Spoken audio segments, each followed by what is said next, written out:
The moment she unfolded the paper, I knew. Not just that something was wrong, that had been true for a while, but that we'd passed a threshold I hadn't seen coming. She smoothed it flat with the edge of her palm, lined it up with the placemat like she was presenting a business proposal instead of ending 15 years of marriage. "There's no easy way to do this," she said, her voice even, practiced. "But I made a list, so I could explain it clearly. 12 bullet points, neatly numbered, each with a sentence or two beneath it, in her handwriting, the same handwriting that once left notes in my suitcase when I traveled for work. Now it was listing off ways she'd stopped loving me. "You don't listen. You don't evolve. You're emotionally unavailable." The counselor, a gentlewoman with graying hair, tried to slow things down, suggested we take time with each item, but I barely heard her. I was stuck on the way my wife, Rachel, didn't seem shaken. She wasn't angry. She wasn't sad. She was already done. I didn't speak until she reached the end. Then I said, "Thanks for organizing it." Rachel blinked. That surprised her. Maybe she expected me to beg, or explode. But I'd done my grieving quietly over the past 6 months, while she drifted further each day behind the mask of self-improvement and late-night journaling. I wasn't numb. I was steady. And somewhere beneath the numbness was something harder, something clear. I left the session without saying anything else, just stood up, nodded to the counselor, and walked out. That night, I cooked dinner like nothing had changed. Set the table. 2 plates. 2 glasses of wine. She came home late, claiming traffic. I didn't mention the list. Didn't mention the way she refused to meet my eyes. Instead, I asked how her meeting had gone. She smiled, thin, automatic, and said, "Fine." But I already knew it hadn't been a meeting. Earlier that day, an alert from our shared finance app had pinged my phone. A charge at a boutique hotel downtown, under a new budget category she'd created, personal growth. The name alone told me everything. I hadn't said a word. Just logged in, stared at the receipt, then looked through the other new charges. Spa treatments, room service. A repeat charge every 3rd Wednesday for the past 5 months. And yet, we still kissed goodnight. She still said, "I love you." In that soft, scripted way, like she was checking off a box. I kissed her back, then lay awake long after she drifted off, staring at the ceiling while every instinct screamed at me to confront her. But I didn't. Not yet. Emotion demands release. Strategy demands patience. And I wasn't about to lose both. The next morning, she made coffee like nothing had happened. She poured mine first, just the way I liked it, half cream, 2 sugars, and asked if I'd remembered to call the electrician about the hallway lights. I nodded, took the cup, and said, "Yeah, he's coming Thursday." My voice came out steady. Normal. I'd always been good at staying composed. Years of boardroom negotiation had taught me how to smile while bleeding. She kissed my cheek before leaving. Her lips barely touched my skin, a courtesy gesture now. Habitual affection from a woman already packing up emotionally. As soon as the door closed behind her, I opened her laptop. Not to snoop. I wasn't interested in texts or browsing history. I didn't care who he was, not yet. What I wanted was a timeline. A pattern. Something I could prove and understand, not just feel. She'd left it open to her cloud drive. One folder stood out immediately. Journey, a title she'd used for her self-improvement journal.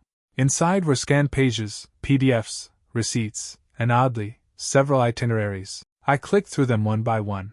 Dates from the past year lined up with times she told me she was at workshops or female leadership retreats, but the destinations didn't match. One, in particular, stood out. A 2-night coaching intensive, last fall in San Diego. She told me she was attending with colleagues. The hotel receipt showed only 2 names on the reservation, hers and someone named M. Green. Not familiar, but not work-related either. I checked again. The suite was booked for a king room. Not 2 beds. My stomach dropped, but I didn't let myself spiral. Instead, I noted the name, the dates, the cost. I screenshotted everything, emailed it to myself from a dummy address I'd created the night of the counseling session. One she didn't know existed. One I could control. Then I closed the laptop, wiped my prints from the lid, and took a walk. There's something surreal about walking your neighborhood while you quietly gather proof your marriage is a staged play. Houses look the same. Dogs bark the same. The air even smells the same. And yet, every detail feels sinister. The world goes on while yours tilts. I passed the local bakery, the one we used to visit on Saturday mornings. The barista waved at me through the window. I waved back. She smiled like nothing was wrong, and for a moment I hated her for it. When I got back, I poured myself a scotch, at 10:30 in the morning, and sat down with our financial software. We'd used the same app for years, syncing everything. We'd agreed transparency was healthy. Ironic, in hindsight. There it was again. A string of recurring charges every few weeks, always logged under vague terms. Wellness, professional support, consultant. I clicked deeper into the merchant codes. They were hotel charges, restaurants, rideshares. One in particular caught my eye, an Uber charge ending at Harbor Hill Lofts. I looked up the address, a boutique residence complex, short-term rentals. The billing address was listed under her name, paid with our joint card. That was the moment the last remnants of denial slipped away. Still, I didn't confront. I did the opposite. That evening, I suggested we go away for the weekend. Just us, I said. It's been a while. She hesitated. Just for a second. That was all I needed. She covered it quickly, smiling, saying, "That sounds really nice." I smiled back. "Let me plan it." She kissed me more fully that night, like she was trying. Like she might actually believe there was a version of us still alive somewhere. But I knew better. She was treating this like a soft exit, quiet detachment. Emotional evaporation, slow enough that maybe I wouldn't notice until it was done. What she didn't know was that I had no intention of being erased silently. We drove up the coast that weekend in silence filled with polite conversation. The kind where you talk about gas mileage, playlist preferences, road construction. Anything but what's real. Rachel wore the sunglasses I bought her 2 birthdays ago. She told me back then they made her feel like she belonged in a European novel. Now she wore them like armor. Whenever I glanced over, her face was unreadable behind the tinted glass. We stayed in a seaside cottage she'd once bookmarked for. When we need to reset, I booked it to watch how she'd react. She didn't recognize it, or pretended not to. That told me plenty. The place was perfect, clean, quiet, ocean air bleeding in through the cracked windows. I cooked the first night, just like I used to when we still celebrated things. She complimented the food, but I could see the distance in her eyes. Like she was replaying a script in her head, one where I was already gone. After dinner, she sat on the porch reading a self-help book. I pretended to watch a movie but used the time to access our shared Amazon account. I'd always known she was meticulous, but seeing the proof stacked line by line was sobering. Travel bottles, duplicate makeup kits, 2 orders of the same perfume, a month apart, delivered to 2 different addresses, one ours, one a locker rental an hour away. Lingerie she never wore at home. The timeline mapped itself with brutal clarity. Every growth retreat synced with these purchases. Every getaway had a pattern. First came the new clothes, then the ride service, then the silence. Back in the cottage, she yawned theatrically. "Think I'll turn in early," she said, standing up and brushing non-existent crumbs from her lap. "Yeah," I said, not looking away from the screen. "You've been tired a lot lately." She paused, just for a moment, then walked into the bedroom. I waited 15 minutes, then stepped out onto the deck and called an old friend, Alan, who worked in client relations for a major hotel chain. He owed me a favor. Years ago, I'd helped him settle a nasty account mismanagement issue. I asked casually if he could look up whether a particular name, M. Green, had a loyalty account. He called back 20 minutes later. "Yeah, Marcus Green. He's booked under us a lot. Last one? Couples package. Spa weekend. Booked with someone named Rachel." I thanked him, kept my voice neutral, hung up and stared out at the black ocean for a long time. Inside she was sleeping, or pretending to. The rise and fall of her breath had the same rhythm it always had. But something was off. I could feel it, the way you feel humidity before a storm breaks. I didn't sleep much that night. Just watched the ceiling fan spin and counted the seconds between its stuttering hums. The next morning, I made coffee. When I brought her a mug, she smiled and said, "Thank you, babe." Her voice was syrupy, too smooth, and for a second, I almost admired it. The sheer boldness of the performance. I didn't respond, just nodded. That afternoon, she went for a walk alone while I stayed back and checked our travel rewards account. She changed the password. That was new, and telling. I didn't panic. Instead, I printed copies of everything I'd gathered, receipts, email confirmations, orders, account screenshots, and stored them in a locked drawer back home. I added 2 new folders to my dummy email account, legal and financial. There were 2 truths running parallel now. The one we showed the world, and the one I was building behind the curtain.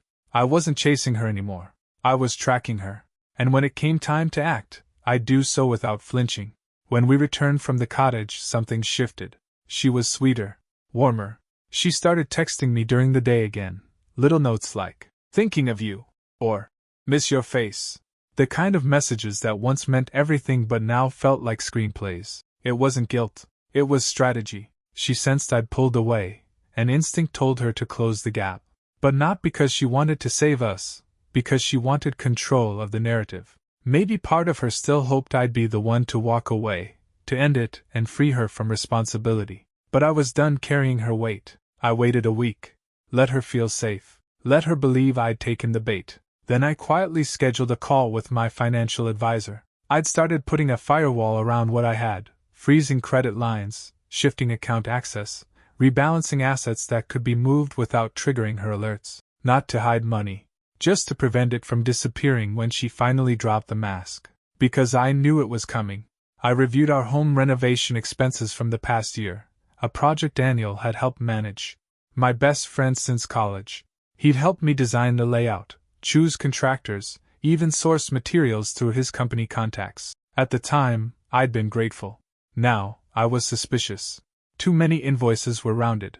Too many vendors had generic names. One entry stuck out, a $4,200 payment to River Edge Interiors, supposedly for custom cabinetry in the upstairs office. Only, we didn't have custom cabinetry. I googled the company. No website. Just a P.O. box listed on the invoice. I called the number. Disconnected. The next day, I invited Daniel to lunch. We hadn't seen each other in weeks. He was hesitant at first, but he showed up. Still charming, still easygoing.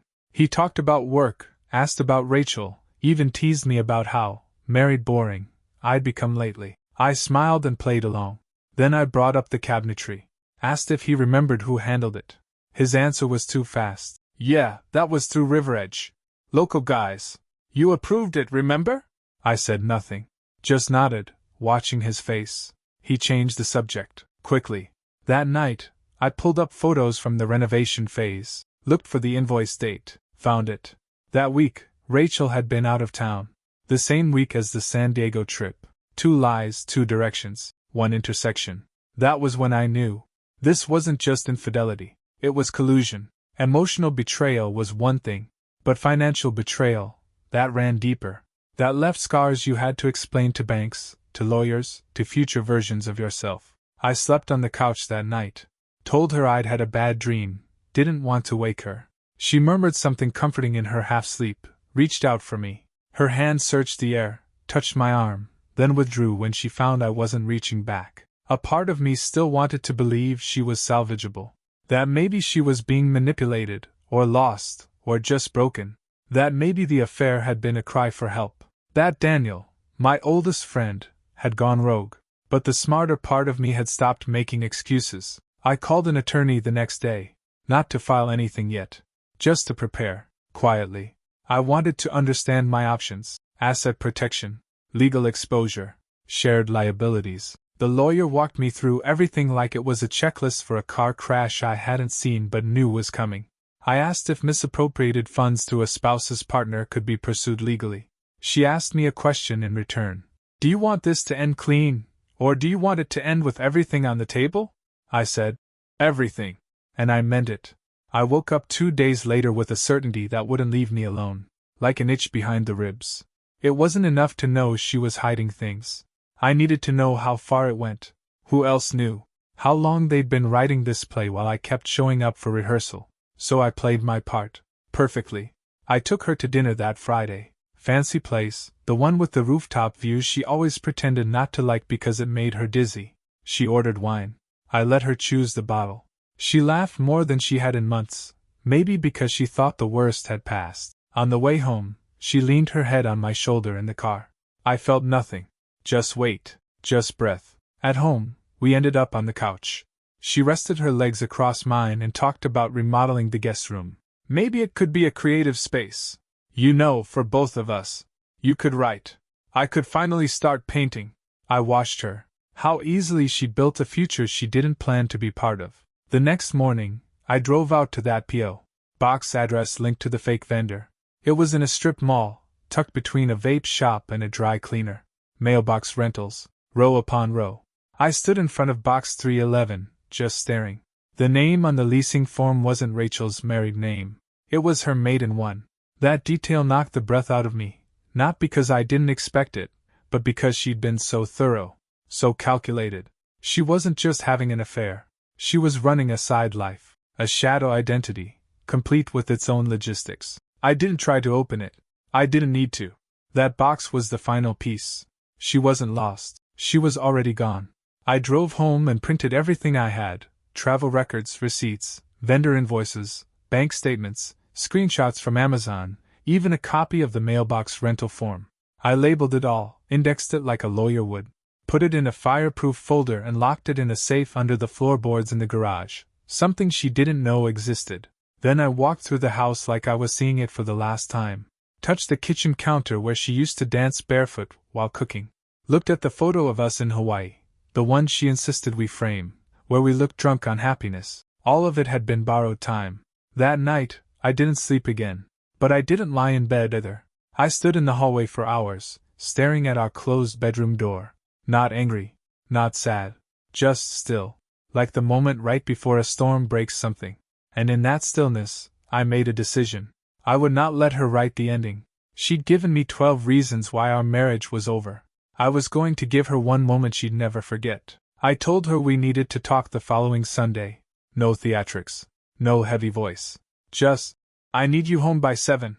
She said okay, probably assuming I wanted to revisit therapy or rehash the list she'd dropped like a thesis on why she wasn't the villain. She walked through the door that night holding takeout and humming like we were still pretending. I waited until she set the bag down. Then I handed her the folder. She looked confused at first, then skeptical, then afraid. What is this? Evidence, I said. Of everything. She flipped it open slowly, eyes scanning. The color in her face drained in increments, first her cheeks, then her throat. Her hands trembled before she even reached the part with Daniel's invoice. She didn't look at me. Not yet. When she reached the Uber logs and the mailbox lease form, she finally spoke, voice thin. You've been spying on me. No, I said. I've been documenting. She laughed, short, sharp, nervous. You're making this into something it isn't. I leaned forward, elbows on the table. Calm, level. Rachel, there are hotel receipts, travel overlaps, a fake vendor tied to your maiden name, a second address, and money missing. This isn't about some midlife fling. It's fraud. And it's betrayal. Her mouth opened, but nothing came out. Tell me when it started, I said. She hesitated, then whispered, last spring. I nodded. And Daniel? She said nothing. That was enough. The silence between us was thick, trembling with old promises and sharp ruin. She looked down, tears gathering, but I felt no instinct to comfort her. Not this time. I wasn't here to rescue the version of her I'd built in my head. That woman was already gone. I want a clean split, I said. But I also want truth on paper. I have every document backed up. If you try to fight dirty, if Daniel tries anything, I'll pursue this through legal channels. She looked up, eyes wide. You're threatening me? No, I said. I'm informing you. There's a difference. And then I stood up, walked to the hallway closet, and handed her a suitcase I'd packed with her essentials. I booked you a hotel for 3 nights. After that, talk to your attorney. She stared at it, stunned. For once, no script, no plan. You don't get to leave quietly, I told her. You chose deceit. I'm choosing dignity. I watched her leave the house we built together, walking like her legs were learning how to move again. She didn't look back. I didn't expect her to. 2 days after she left, I got a call from the fraud department at our bank. It was routine, the man said, just a flagged alert on a new line of credit application tied to my name. Normally, they wouldn't have bothered me unless the authorization was confirmed, but something about the form had triggered an internal review. We just need to verify a couple of details, he said. I listened in silence as he read the form. Full legal name, correct. Social security number, correct. Employment, correct. Then came the punch. It also lists a co-signer, Daniel Reeves. I said nothing. Just gripped the edge of the table and stared at the floor as if it might open up and swallow me. Daniel. He hadn't called, hadn't checked in since our lunch. I'd assumed guilt, distance. But now it was more than that. I asked the fraud agent to send me a copy of the application. 10 minutes later, it landed in my inbox. When I opened the PDF, the signature stared back at me. My name, scrawled in neat, mechanical strokes. Almost perfect. Almost. I'd seen my signature too many times to be fooled. This wasn't mine. It was a forgery. A good one. But wrong. The email listed for contact was a burner, an address registered under a fake business domain. I traced the hosting metadata, and what I found made my stomach twist. The registration linked back to the same IP address used to activate the River Edge Interiors vendor account, the shell company used in our renovation, the one Daniel had insisted we use. I didn't confront him. Not yet. I went back through everything, every receipt, every project invoice, every round number, charge he'd casually written off as a deal he'd brokered on my behalf. I built a new folder labeled Internal Theft. I attached itemized lists, scanned documents, and time-stamped emails. Then I checked our joint business filing from last year. I'd let him handle the renewal paperwork, trusted him with the back end. And there it was, a silent amendment. He'd shifted 10% equity under a side entity listed as DR Strategic Ops. That entity had Rachel's maiden name listed as a silent partner. They hadn't just cheated together. They'd conspired. Financially. Legally. Structurally. It was all happening beneath my feet, while I made breakfast and covered bills and believed I was saving a marriage. That night, I called my attorney. Told her everything. She listened without interruption, then said plainly, "You're not in a divorce. You're in a dismantling." I gave her access to everything. Authorized a forensic accountant, froze pending capital transfers, pulled in a civil litigator to explore breach of fiduciary duty. The next day, I received a text from Daniel. "Hey man, can we talk?" I didn't answer. He followed up an hour later. "I know things look bad. Please don't do anything you can't undo." I forwarded the messages to my lawyer and blocked the number. Rachel tried reaching out 3 days later. Not to apologize, to negotiate. Her tone had shifted, from poetic detachment to veiled panic. She asked if we could handle it privately. "For our reputations," she wrote. I stared at the message for a long time. Then I replied, "You wanted clean exits. This is the price of orchestrated ones."